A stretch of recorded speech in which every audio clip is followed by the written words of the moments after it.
Good morning, everybody. My name is Don Swanker. I'm going to call the Jackson County Board of Supervisors meeting to order on Tuesday, November 4th, 2025.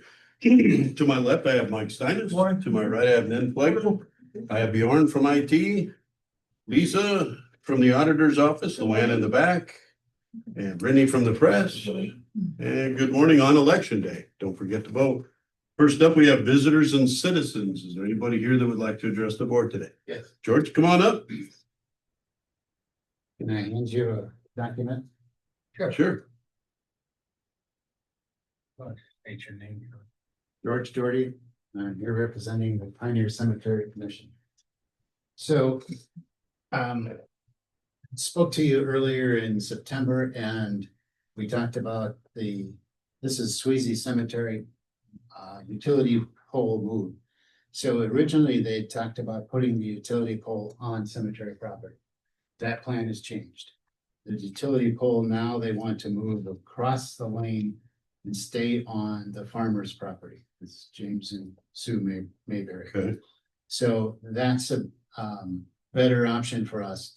The issue now for us is you can see the two lines, one going to the black line going to the old pole and the white line going to the new pole. And the issue is the lines will be, the overhead lines will cross cemetery property. Now you can see they're going to be outside of the fenced area of the cemetery, but the cemetery property goes quite a bit of the direction. Almost the white line is almost all on the cemetery property. So my issue at this point is the cemetery commission has agreed. And I've talked to Lisa and Jaden and John Keys. We discussed last week how to modify the easement document that they proposed to us. And Is that what this is? yes, that's what that is. So that's the modified version. They gave us a very broad easement, which they say they use on every property. Our feeling is Pioneer Cemetery property is a little different than the typical property. So we're asking them to make sure that, that they can't dig or do any trenching on the cemetery property. We've narrowed down the easement that they requested to basically do what they need to do. They would need to enter the cemetery property outside of that fence to do maintenance and repair. That's all they need to do. And I've been communicating with a member of the Macocata Valley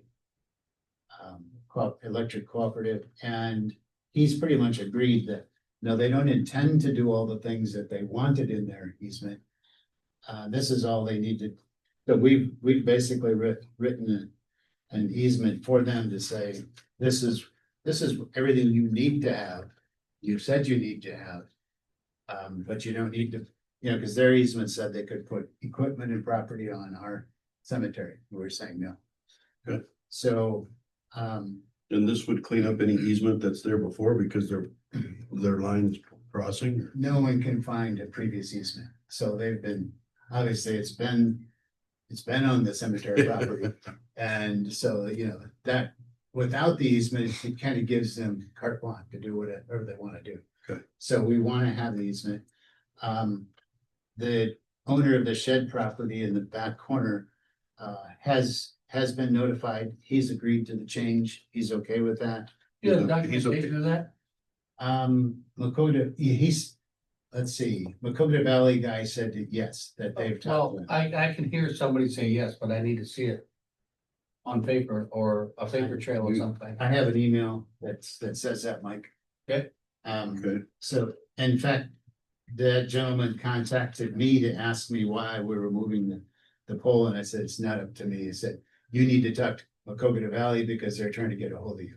And almost shortly after that, Macocata Valley sent me a note saying that he had signed off on the move. Okay, so does he have to put another pole in on his property?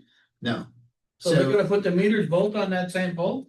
So there's 3 meters. One is for the house, one is for the farm, and one is for the shed.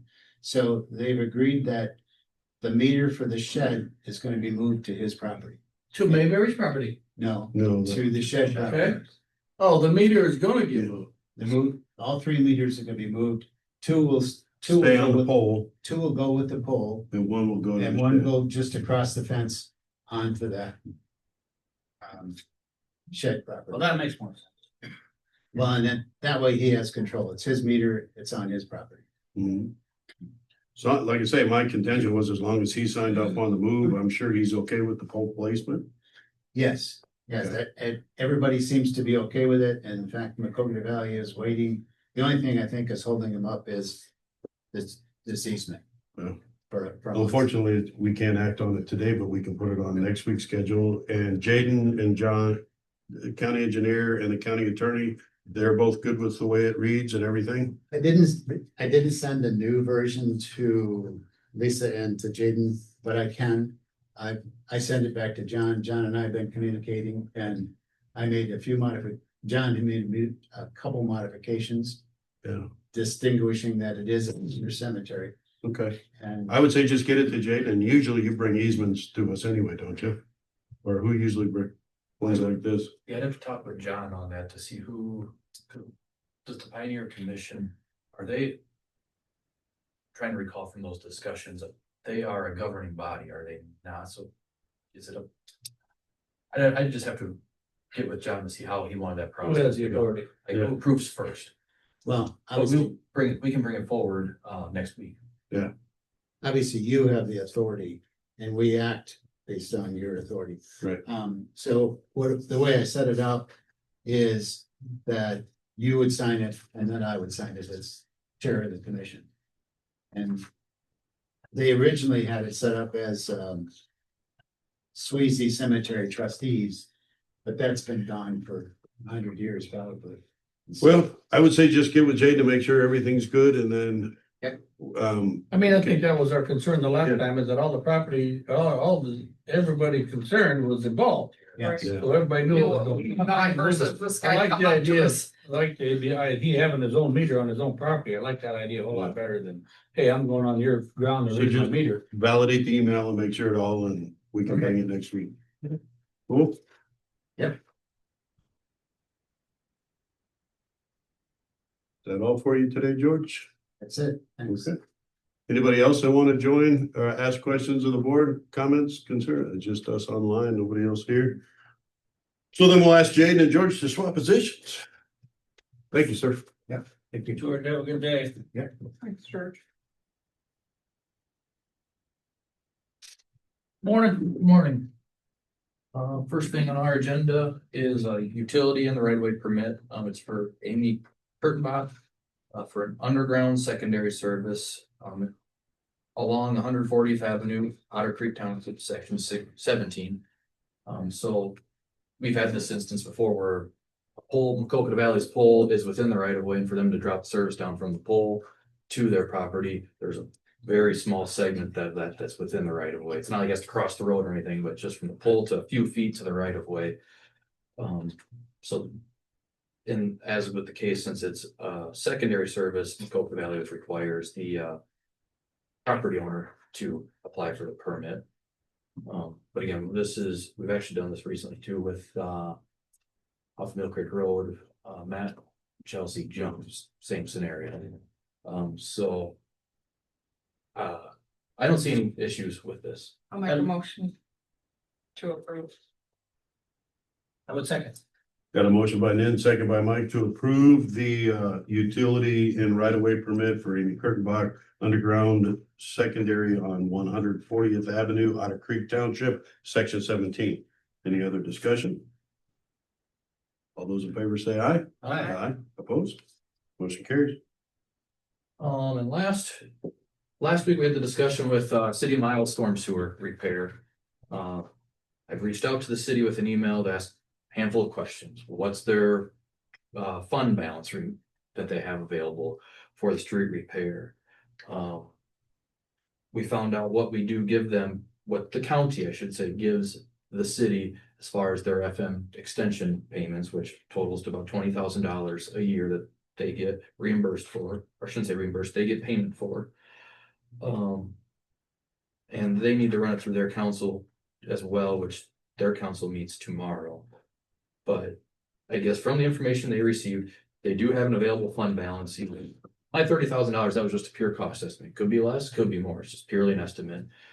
They do have some funds available, and I know they were hoping, but they stated in the email they wanted to use that available fund balance for other street repairs, but I guess I view it as no different than our department where we just have to prioritize what projects get done. Like if this is that urgent of a need, then they need to switch gears, I guess, and do that. And with them also receiving from the county $20,000 a year, I feel like it's best for the city to be responsible for this repair, since it's not, they keep their money for the FM extension. This is exactly what it's for.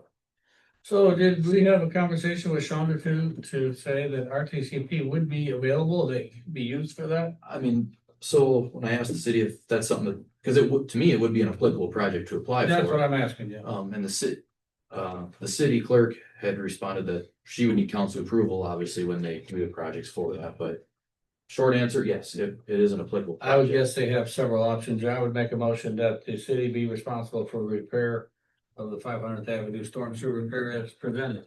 Or do we need a motion or? Exactly. I don't know why. I've already relayed this to Paul Mays, who is the public works director, and he was okay with it. So, I mean, I don't know if any action is necessary. It doesn't hurt, I guess. I'll second that, I Got a guess. motion by Mike, second by Nan to approve that the city of Miles will be responsible for the Ferry Road 500th Avenue storm sewer repair is their responsibility. Does that sound right? Sure. Any other discussion? All those in favor say aye. Aye, opposed? Motion carries. Quick update on our project, our day labor project on 216th Avenue, still moving along as planned. The north abutment is installed. The south abutment is currently being installed.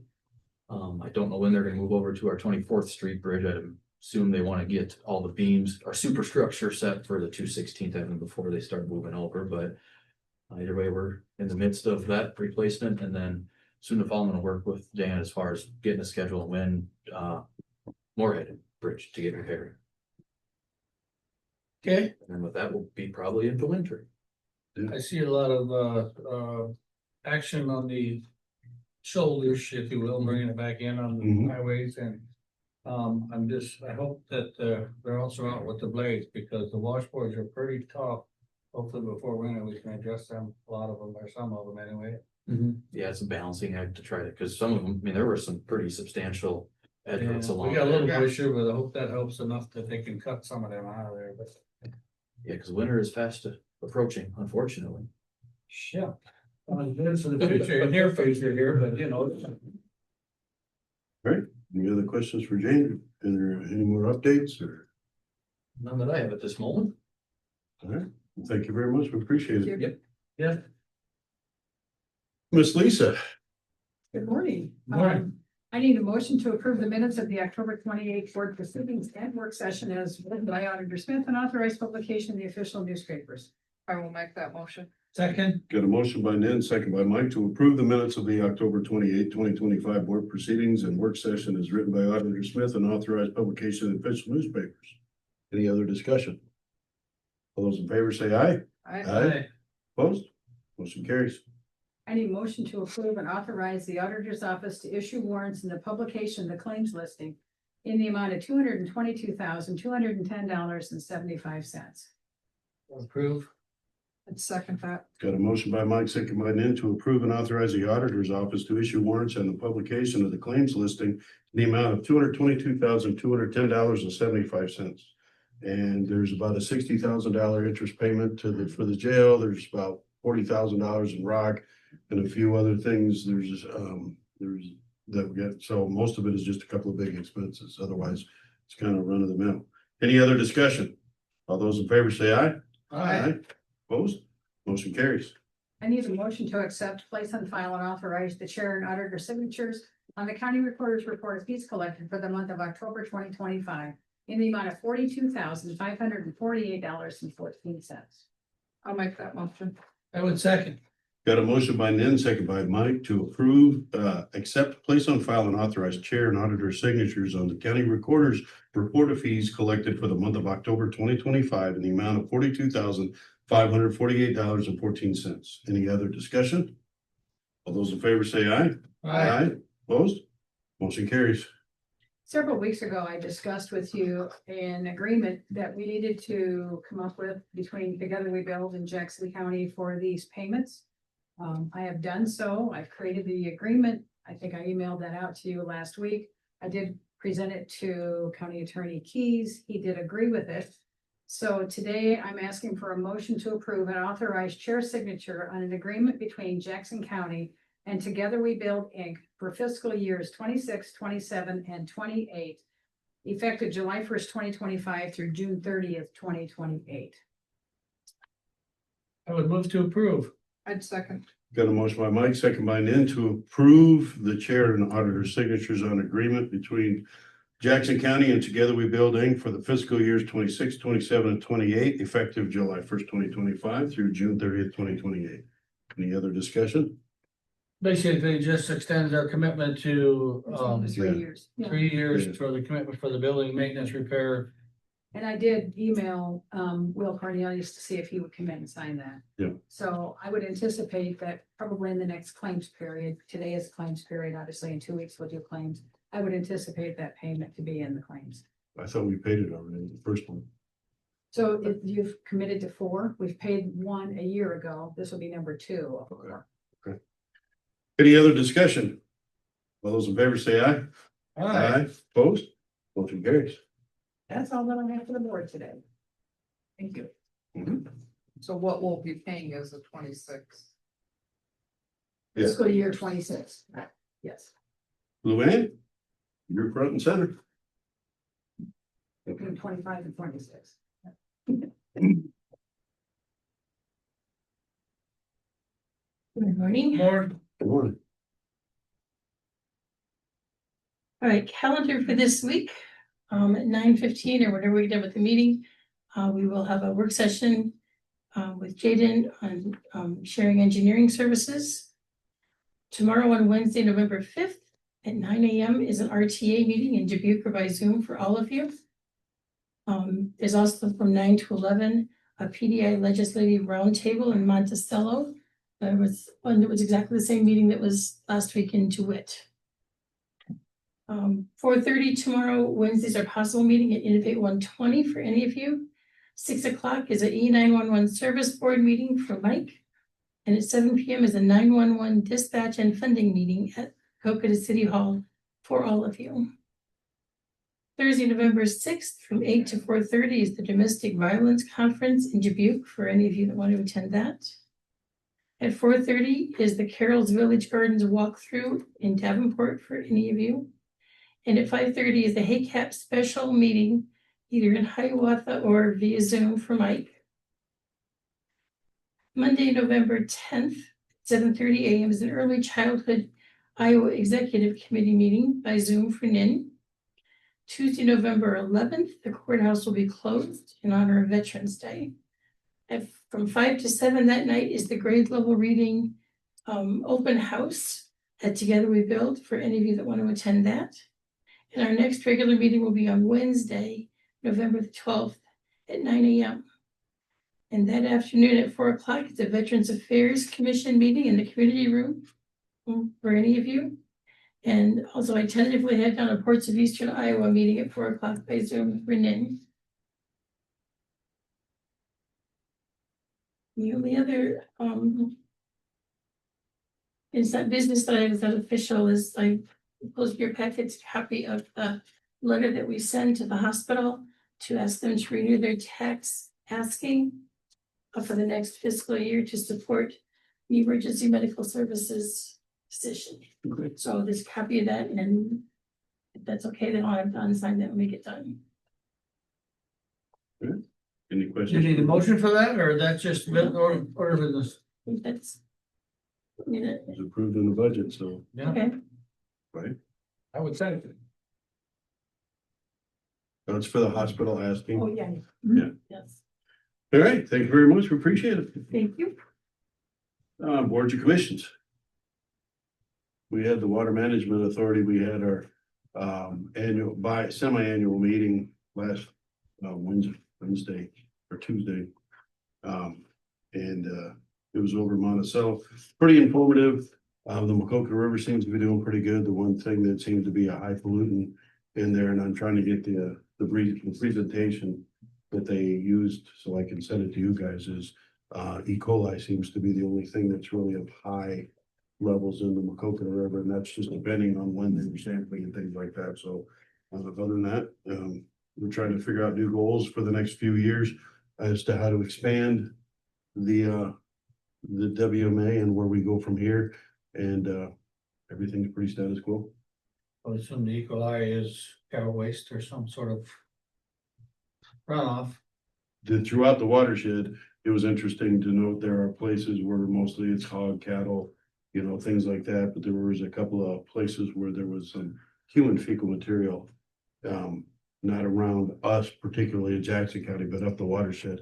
But for the most part, yeah, that was some of the predominant, mostly, and you know, it depends on whether they're, you know, knifing in or however they're with the tile and all that kind of stuff. You know, they're looking to how that all could be affecting the watershed and ways they can make it cleaner. So it's pretty interesting to see how the things change from year to year and how some of the levels have changed. So I'll see if I can get that presentation and email it to you so you can look at it and see those numbers. We didn't have a waste authority, but I know, just talking to Frank, that they're moving forward here. They're trying to get their repair, trailers transformed so they can drive into the trailer and put the material in there. So it will be open shortly for consumer use. We're talking pickups, cars. We are limited on trailers and such because they're using the recycle building, tough to get in, tough to dump. So again, make sure you call Frank before you show up with it's not for consumer or for public or for basically because everything's gonna have to be a 2 foot or shorter to get in the bucket and in the trailer, you know, so. Just for locals and for, so we can help with the local people anyway in there. So it is open for. Not yet. Not yet, okay. We're getting closer. Good. It's a matter of getting the trailers transformed and reworked so the back doors can open up. So we can back up tight against it and run over with the skid loader to load it. We have to load it physically with driving in and packing it. So you can't dump it over the top. There's no option to do that. Good. Anything else? If there's nothing else, Production to adjourn. I would second. got a motion by Nan, second by Mike to adjourn. Any other discussion? All those in favor say aye. Aye. Opposed? Motion carries. Everybody have a good day. Don't forget to vote.